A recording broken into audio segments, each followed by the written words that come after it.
Welcome to Crisis in Perception, where we examine the systems shaking our world. All right, today we're jumping into Thom Hartmann's The Hidden History of the War on Voting. Now, we're not going to look at this through a partisan lens. Instead, we're treating it as a structural analysis, kind of like looking at the blueprints of a machine to understand how it's really designed to work. So, the core idea Hartmann puts forward is simple, but it's incredibly powerful. Control the vote, control the country. But what does that actually mean, to control the vote? It's way, way bigger than just who wins on election day.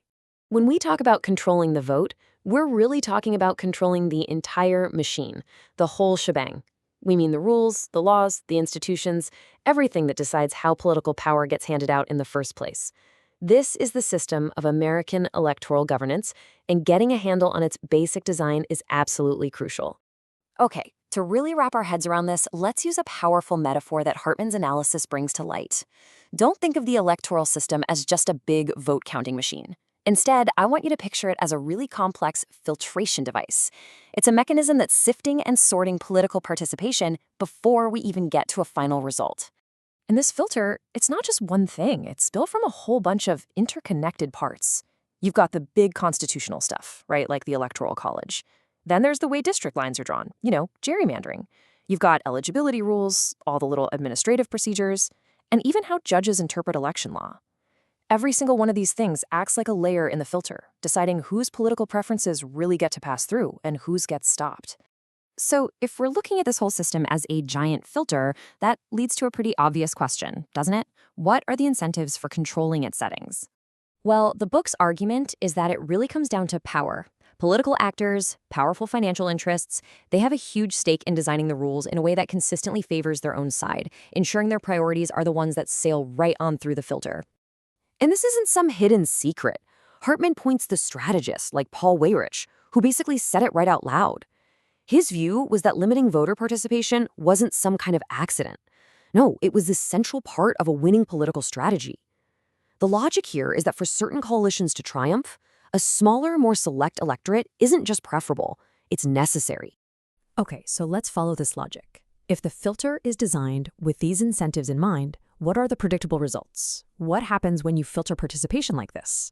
Well, Hartmann provides a really stark, data-driven example from the 2012 Wisconsin State Assembly election. Just look at this. One party won a clear majority of the statewide popular vote, 53%. But because of how the district lines were drawn, which is a key component of the filter, they ended up with a significant minority of seats, just 39%. Now, according to the book's analysis, that kind of skewed outcome isn't a fluke. It's a predictable result of the system's design. This leads not just to political representation that doesn't reflect the popular will, but also to policies that are biased toward organized, wealthy interests, and this recurring erosion of public trust in the whole system. This brings us to a really crucial point in this whole structural analysis. Why does a system like this persist, even when its outcomes seem so unbalanced? The answer, Hartmann suggests, is that the system becomes self-reinforcing. It's a feedback loop. A skewed filter produces skewed outcomes. Those outcomes give power to the beneficiaries. And what do they do without power? Well, they use it to protect and reinforce the very filter that got them there.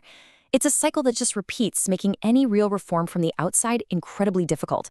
So to truly get the full picture, we have to zoom out one last time and see how this electoral filter connects to all the larger systems in our society.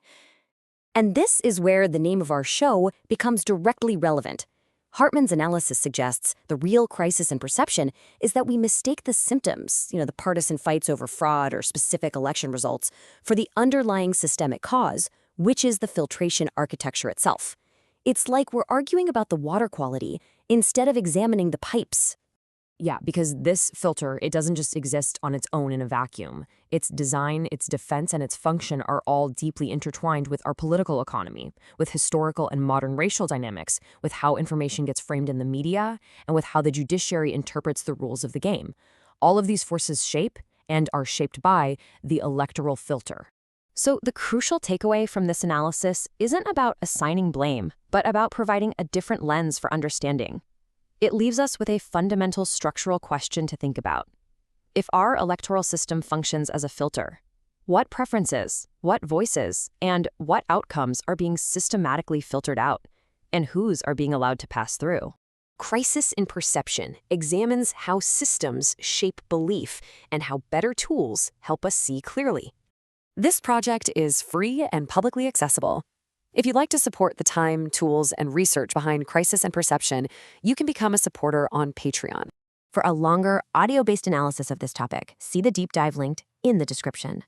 If you enjoyed this kind of systems-level analysis, please like, subscribe, and comment with books or topics you'd like us to explore next.